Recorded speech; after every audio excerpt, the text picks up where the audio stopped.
প্রস্তুতি ভারতীয় জনতা পার্টির কার্যকর্তারা সবসময় প্রস্তুত থাকে, যে কোনো নির্বাচনে প্রতিদ্বন্দ্বিতা হবে।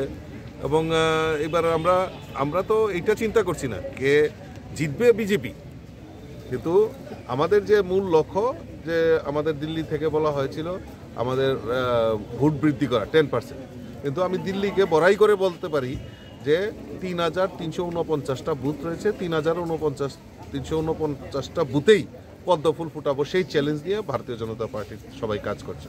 এবং আজকে আরও আপনারা জানেন আমাদের সঙ্গে যারা তিপ্রা মথার আঞ্চলিক দল ছিল তারাও এটাকে সমর্থন করেছে।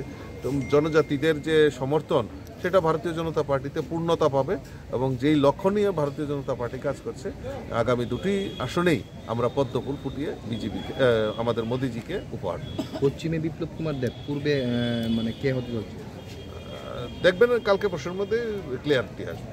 কেন প্রতিমা ভূমিকে সরানো হয়েছে বিপ্লব? এটা দেখুন, এটা কেন্দ্রীয় পার্লামেন্টারি বোর্ডের সিদ্ধান্ত। পার্লামেন্টারি বোর্ড যেখানে সিদ্ধান্ত নেয়, নিশ্চয়ই কোনো না কোনো কারণে, কোনো না কোনো হিতের কারণে এই রাজ্যে বিপ্লব দেবের মতো নেতৃত্ব দরকার, সেই কারণে হয়তো ওনাকে সেখানে প্রার্থী করা হয়েছে।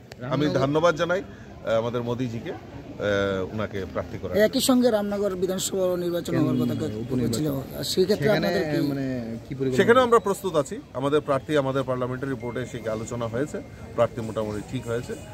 নির্বাচন ঘোষণা হলেই আপনারা জানতে পারবেন যে কে প্রার্থী আছে। ধন্যবাদ, থ্যাংক ইউ।